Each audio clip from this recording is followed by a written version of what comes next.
আসসালামু আলাইকুম ভিউয়ার্স। তো আজকে আমরা খুবই কনফিউজিং একটা টপিক নিয়ে কথা বলবো। বিশেষ করে এটা আমাদের এইচএসসি লাইফে খুব বেশি কনফিউজিং।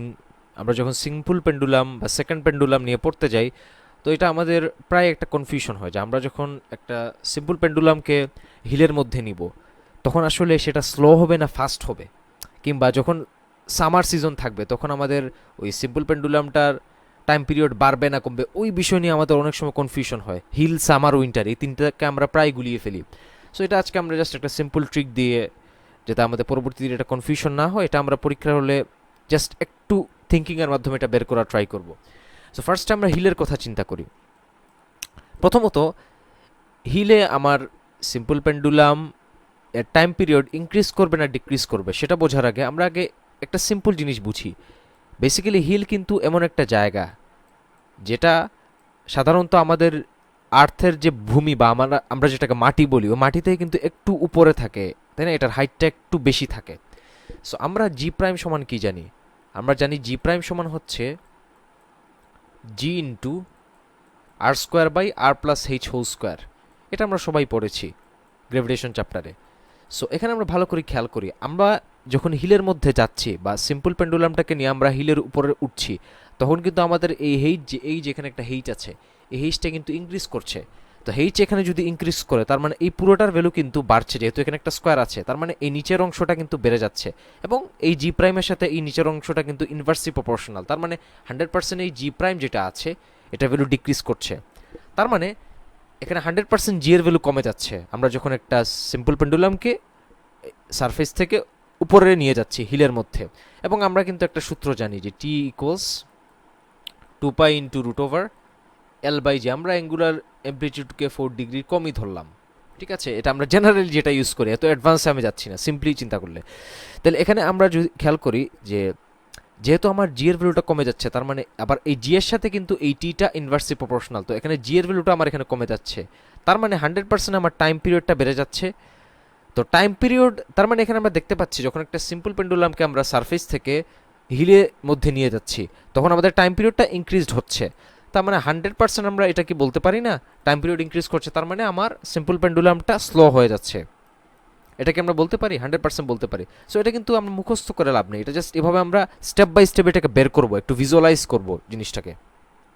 এখন আসি আমরা সামারের ক্ষেত্রে।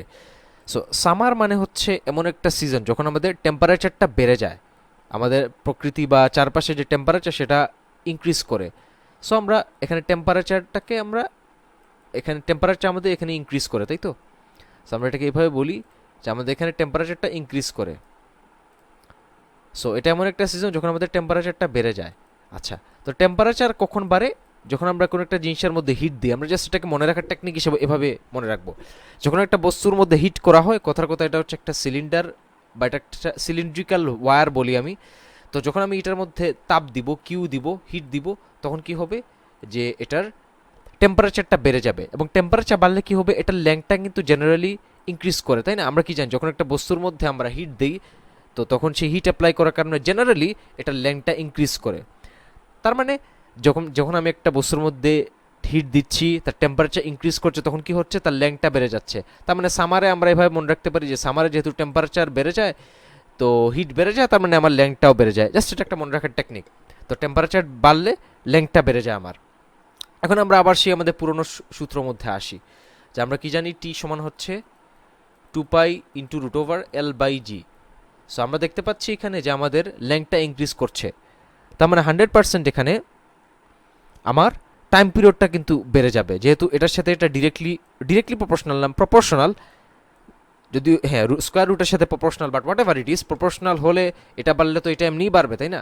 এটা রুট থাকুক আর যাই থাকুক, ডিরেক্টলি হোক আর রুটের প্রপোর্শনালি হোক, এটা প্রপোর্শনাল। তার মানে 100% লেন্থ যদি বাড়ে, আমার টাইম পিরিয়ডটাও বাড়বে। তার মানে এখানে আমরা দেখতে পাচ্ছি টাইম পিরিয়ডটা বেড়ে যাচ্ছে। তার মানে সামারে আমার ঘড়িটা কি হবে, সামারে আমার ঘড়ি অথবা সিম্পল পেন্ডুলাম যেটাই হোক, এটা আসলে স্লো হয়ে যাবে। সো আমরা বলতে পারি সামারে এটা স্লো হয়ে যাচ্ছে। তার মানে 100% উইন্টারের ক্ষেত্রে ঠিক তার অপোজিট ফেনোমেননটা হবে। তো আমরা বলতে পারি যে উইন্টারের ক্ষেত্রে টেম্পারেচার কমে যায় প্রকৃতির। সো টেম্পারেচার কমে গেলে কি হবে, ল্যাং তার ইনক্রিজ করবে না ডিক্রিজ করবে। সো ল্যাংটা এখানে তার ডিক্রিজ করলো। আর ল্যাংটা যদি ডিক্রিজ করে, আমরা এই সূত্র দ্বারা কি বলতে পারি যে T equals 2 pi into root over L by G, এখানে যেহেতু এল এর সাথে সে ডিরেক্টলি না মানে proportional of the square root, তার মানে এল যদি ডিক্রিজ করে আমাদের টাইম পিরিয়ডটাও ডিক্রিজ করবে, তার মানে 100% ঘড়িটা বা সিম্পল পেন্ডুলাম এটা ফাস্ট হয়ে যাবে, এটা ফাস্ট হয়ে যাবে। সো এই হচ্ছে আমাদের কনফিউশন ক্লিয়ার করার টেকনিক। আমরা জাস্ট এটাকে জাস্ট সিম্পলি ভেঙে ভেঙে চিন্তা করবো, তাহলে আমাদের আর কনফিউশন হবে না। আমরা যদি জাস্ট একদম মুখস্থ করে ফেলি যেটা হিলের জন্য স্লো, সামার জন্য স্লো, উইন্টার, তাহলে কিন্তু এটা আমাদের কনফিউশন হবে, এটাই স্বাভাবিক। সেটাকে আমরা কনসেপচুয়ালি মনে রাখার ট্রাই করব। তো আজকে এতটুকুই। আসসালামু আলাইকুম রহমতুল্লাহি ওবরাকাতুহু।